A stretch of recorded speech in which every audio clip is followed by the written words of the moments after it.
What's up, beautiful noble ones? Welcome back to another episode of the Noble Ones podcast. And we are talking about emotions here, getting really raw, really vulnerable about emotions and sharing stories of stuff that we go through in life on a weekly basis and, coping mechanisms and tools and ways to think about things so we can navigate our emotions a lot easier. And on this week's podcast, of course, I'm going to bring a topic that's something I've been going through, and it is self-sabotage. And I realized in the last couple of weeks, the only thing that stands in my way 99.99% of the time is me. I'm the mountain. I'm the one that's trying to constantly overcome shit that's within me to get to more self-growth or more self-mastery. So that's what we're going to talk about today is self-sabotage. I'm going to give you a few different types to see if you can relate. And then I'll give you a few tips on how you can become more aware of it and stop doing that to yourself, because it really serves no purpose. Honestly, it doesn't. So I want to thank everybody that's returning to the podcast and has been following along on the journey. It's great to have you back. And if you're here for the first time, thanks for joining us. I appreciate you being here. And I hope that you get some value out of these topics as we, week after week, talk about all different kinds of things relating to emotional awareness. So let's dig into different, first of all, what is self-sabotage? It is literally when you're doing or not doing things and it's preventing you from reaching your goals. And I think, obviously, it was in my subconscious, or I was being unconscious that I was doing it until, I wasn't. And that's the point. I brought it up to my conscious awareness, and I'm like, gosh, I am just really annihilating myself. Like the thoughts that I'm having, the self-doubt, the fear, the what ifs, all these different things that I was doing, kind of spinning around in my head, I realized I'm sabotaging myself. So it really can be a way to, I don't know, it can block your happiness in your personal life and your professional life. And it really can impact your mental health. And it was funny, as I did a little research on it, of course, you can find anything on the internet, and it's there's all these different types, and there's all all these categories. And I'm like, okay, sabotage is sabotage. But it was interesting when I did go through some of the different types and you break it down, and I realized, geez, the more I learn, the more I realize how many different patterns and programs I've been running on my entire life that I've used to cope emotionally, to try to make myself feel better. It's like self-sabotage in a way. It's like self-soothing. So, I guess this is a self-soothing from old habits, things that you're used to doing because somehow there's a payoff in it, right? So let's go through the types. At least there's more than this, but these are the 5 basic ones that I thought were resonant. And of course, I can fit into all of these, and having done all of these at some point in my life, but there's a few that, of course, may stand out for you. So, of course, number 1 always makes me laugh because it's perfectionism. I've talked about it on previous podcasts. This has been a big one for me. And it's this, you can't start things or finish things unless it's done an exact certain way. And you're the one holding yourself to the expectation of how it should be done. So an example is whenever I do something for marketing, or I'm putting out a piece of content, I will sit there and find myself perfectly trying to center, a logo, or make sure the wording is just right in an email. Or I've even gone back to where I've posted something, let's say on social media, and then I realized either there was a typo or I didn't say a sentence right. And then I'll go back and do it again. That is major perfectionism. And so again, the fact that I'm aware of it is I just don't beat myself up anymore. I know it's part of who I am. I know where it came from. I know why I do it. And it's just getting a grip on the awareness of it. So it's like I have this belief in my head that if things aren't a certain way, either someone's not going to accept me. It's usually related to like trying to gain approval of other people. And for me, that goes really, really deep into my childhood. So perfectionism is definitely a form of self-sabotage. What I've been learning as an entrepreneur, which has been great, is, and this is from all different kinds of teachers, and not whether it's like sales, marketing, content creation, coaching, anything that I've learned about, everybody says like, just start. And to tell a perfectionist to just start can be like, whoa, okay, but I'll start after I have these 19, things in a row. So that's what I've been focusing on, is just start, just jump in, just go forward into the fear and don't worry about the perfection, because it is a form of self-sabotage. Number 2 is procrastination. Anybody? I mean, what rings a bell for me is school. God, like how many times did you put off studying for a test, writing a paper until you were literally in the death pressure cooker where you couldn't sleep and couldn't eat unless you got it done? Like your entire grade of the semester was pending on it, but you procrastinated. And it's like we've all done it. And so what we're doing is it's like this energetic stall of doing something hard, something uncomfortable, something unknown. And again, I think that procrastination is rooted in fear. All of self-sabotage, it's rooted in fear, it's rooted in anxiety and self-doubt. So either something happened in the past that makes you procrastinate, or you're afraid to step into something you've never done before, or be bigger, or expand into a place that, is going to be challenging for you. So you procrastinate. And it's like, another way we procrastinate is think about like how we distract. Yeah, I know I need to pay those bills, but the fact that the financial thing, there's something overwhelming about finances, so I'm not going to pay the bills. So instead I'm going to binge this entire Netflix series for, 13 hours. When really all the feeling you got was like, oh, I got to sit down and pay my bills, which will take an hour, but you are procrastinating doing that because of the uncomfortable feeling associated with it. So you binge Netflix, right? Like, this is an example, but this is what we do as human beings. We put things off by stalling and procrastinating. So that's another form of self-sabotage. The third one I wrote down was, self-criticism. Anybody have that voice in your head that's constantly beating the shit out of you, telling you you're not good enough, that what if this happens? What if that happens? I shouldn't have said this. Maybe I should have said that. It's like that inner narrator, the self-critic that is constantly telling you what you woulda, shoulda, coulda done, or, how you aren't as good as, or if only I was like them. God, you guys, there's zero reason. I don't see any benefit towards self-criticism. I think self-accountability, like holding yourself to values and morals, being accountable to yourself, but criticizing yourself, what is the point? There is no benefit. Criticism is self-sabotage. That's an easy no-brainer for me. The fourth one is resisting change.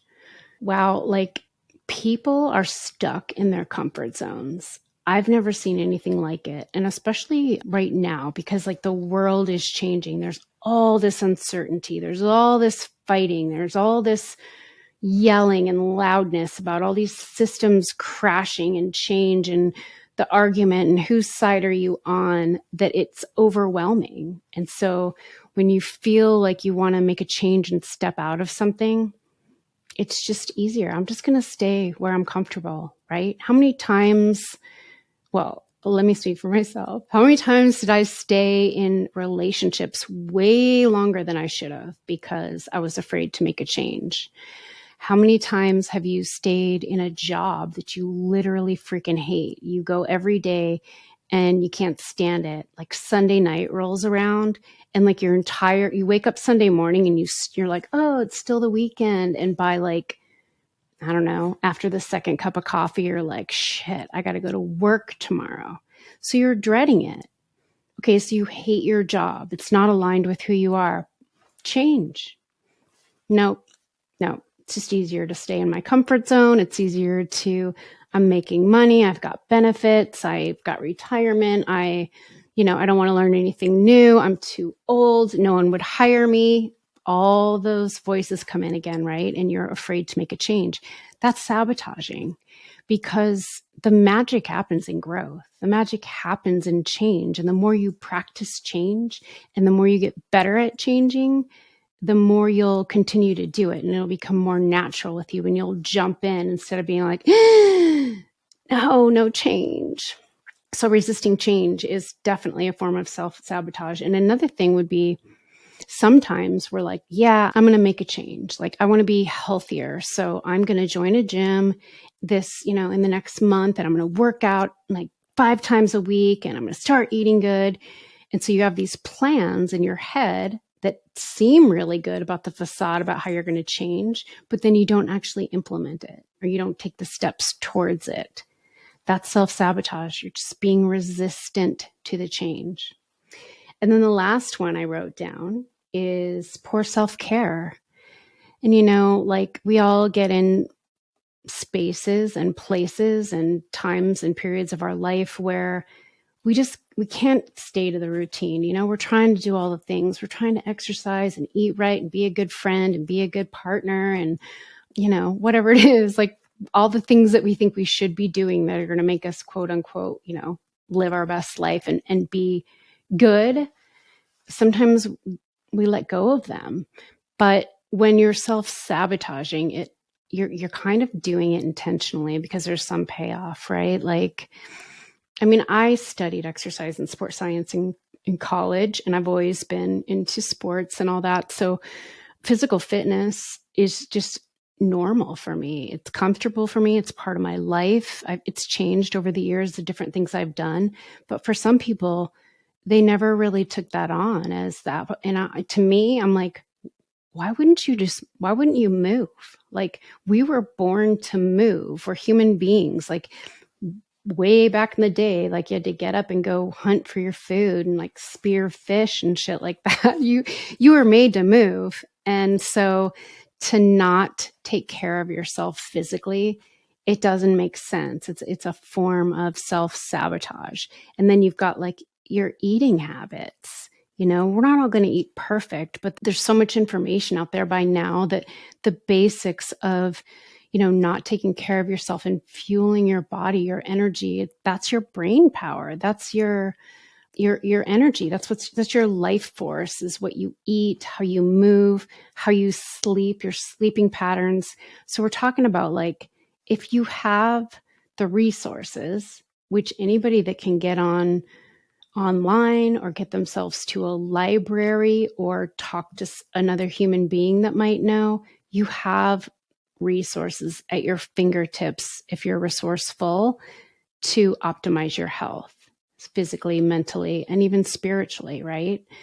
And another way of poor self-care, which I talk about this a lot, and this is all stems to emotional avoidance as well, is our addictions, right? We drink, we're doing drugs, we're playing around with painkillers, we're distracting ourselves on social media, we're out at the bars, we're gambling, we're promiscuous, we go outside of our relationships, like we do all these things, and it's self-sabotaging. It is truly poor self-care. So those are examples for you guys. Those are 5 different types: perfectionism, procrastination, self-criticism, resisting change, and poor self-care.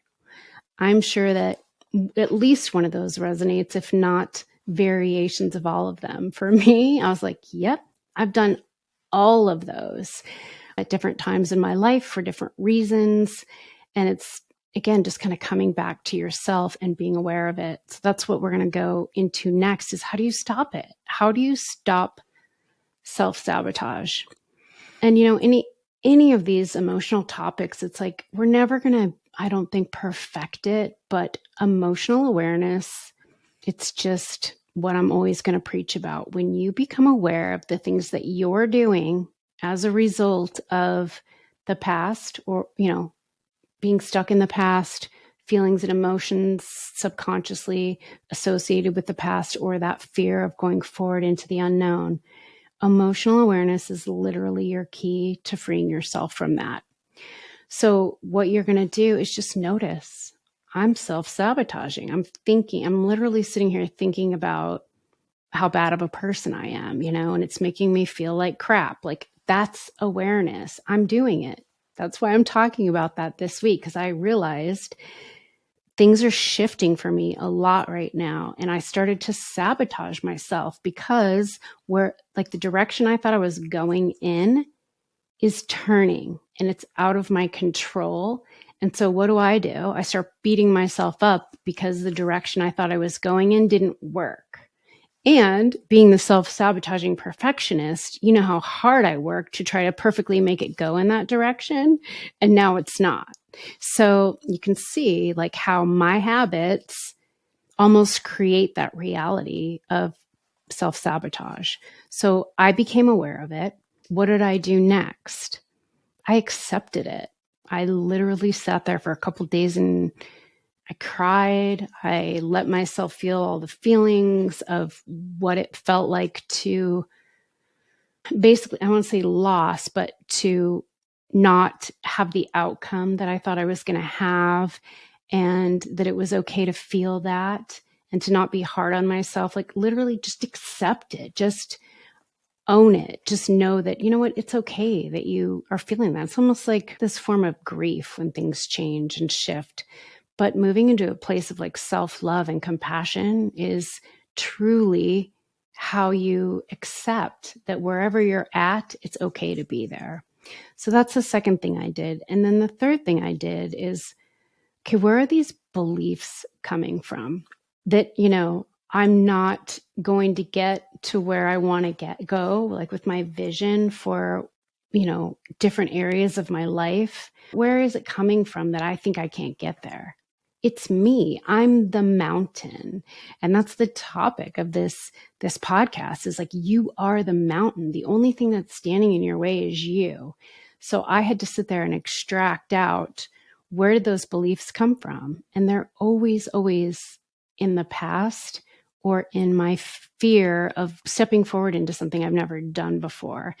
And, like I said earlier, I came back to, I was playing small in my mindset. I got out of my thinking bigger and I started thinking like small. And I had to make that shift. And I realized where that belief comes from. It's just protection. It's a protection mechanism that I've installed and programmed in myself, that whenever something doesn't work out, you just go ahead and tell yourself, that you didn't do as good of a job as you could have done, or you could have done better, or you could have done this or that different. And somehow I get a payoff from that. So I had extracted that belief, ripped it up, threw it away for now, right? The fourth thing I did is, you have to like use it as information, start to study it, right? Any kind of emotional process that you go through or challenge, you got to use it as data. Literally, like it's like this science project, and you're going to dig in, like, what is the data that I can extract out of this? Because that's where the self-growth comes, when you start to realize where you're doing the same things over and over to sabotage yourself. Study it, and then find the specific practices that you can to get yourself out of it. So for me, it was, I had to slow down, because a lot of times what I'll do is, if I don't like to use the word fail. Let's see. If something doesn't work out the way that I had hoped it would, what I will tend to do is immediately go into, okay, that didn't work. Next, pull up that next solution and start running 100 miles an hour towards solving that same problem a different way. And although that's good, I think that's a positive thing, is to have the kind of that grit as a personality trait. It's also can be unhealthy, because it's like, I just get back into the grind. Okay, that didn't work, next. And so I really had to slow down. I had to back off myself. I had to back off all the activity that I was doing. And like I said, just accept it, sit in it, get a little bit more meditative, go out and do some things that I enjoy to get back into like a fun feeling, a more peaceful state of mind, like get to where I feel like, okay, this is why I do what I do, because then I have the freedom to do this, right? So study it, analyze it, figure out why you're doing it. And then finally is, what's your plan? What's the plan going to be the next time you start self-sabotaging by way of perfectionism, procrastination, criticizing yourself, resisting change, or not taking care of yourself? You're going to create a plan. And what the plan's going to be is you're going to, like I used the example before, if it was you're thinking about it, okay, I'm going to get in shape. So I'm going to join a gym, and then I'm going to work out at least 3 times a week, and I'm going to change my diet. And now you're going to actually implement the plan. So what is that going to look like? You are going to put it in your calendar. You're going to write it on a sticky note. You're going to put an alarm in. You're going to call a friend and say, I need you to call me at 9:00 in the morning and make sure my ass is up to get to the gym. Or I need you to meet me there to work out. So you're actually going to do the opposite of what you've always done. And you're going to step straight into the fear and start the momentum, the intentional action towards making the shift. And I think that is probably the biggest thing, is what is the plan? And then how am I going to implement? And there's no right or wrong way, you guys. Like, you don't know if something's wrong until you try it and it doesn't work. So rather than thinking about all the reasons why it's not going to work, that's just sabotage. Try it. How do you know? You might try it and be like, holy shit, like this is a million times better than I thought it was going to be. You wouldn't believe the things I'm accomplishing because I set a plan and I'm actually implementing it. So those are your tips, your takeaways for how to stop self-sabotaging. Use your emotional awareness. Become aware of it. Oh, there's that voice in my head. I'm being negative. I'm talking bad about myself. I'm having negative thoughts that are linked to self-sabotage, and it's making me feel like crap. So bringing it into your awareness is huge. And then you're going to accept it. It's okay. I noticed it and it's okay. And I realize I'm doing it, and I'm going to sit here. I'm going to figure out why I'm doing it. Where is the belief coming from? Who told me that I couldn't move this fucking mountain? Because it's not true. You can, you guys, you can get past any limitation. There are solutions, and it's not going to be the same for everybody, but I tell you, from every single thing I've learned and every single person I've worked with and everyone that I talk to, it is based and rooted in your emotions. If you can shift your limiting beliefs, you can shift your life. And then take that information as data, study it, figure out why you're doing it, and then you're going to create your plan and you're going to implement it every time it comes into your awareness. What do I need to do to plow into or hit this self-sabotage head on? Does that make sense? Yeah. I feel better. I mean, it was a rough couple weeks for me, but I'm feeling better. I'm feeling like I came out of and I'm not saying I'll never not go back into it, because things are always shifting and changing. And especially when you're an entrepreneur, you're running your own business, you're trying to create a vision in the world, you're trying to align with your purpose or figure out your purpose, you're trying to make a change, you're trying to make a decision. Any of these things that we're all up against on a daily basis, because change is the only consistent thing, right? It's always going to put you into a position of, okay, do I have this faith and belief that I can get there and I can move that mountain? Or am I going to sit here and play small and sabotage myself and give myself 99 reasons why I can't do it, or why I shouldn't do it, or what could happen if I do it? Don't do that anymore. It's not worth it. It's not a good use of your energy. And there's so much support out there for you, including myself. So if you guys feel like you need emotional support or you need coached through these thoughts and feelings and beliefs and how to break out of these patterns, I encourage you just go to my website, nobleones.com, and look under coaching. I offer personal coaching, group coaching. I would love to work with you if you think that's something that's a fit.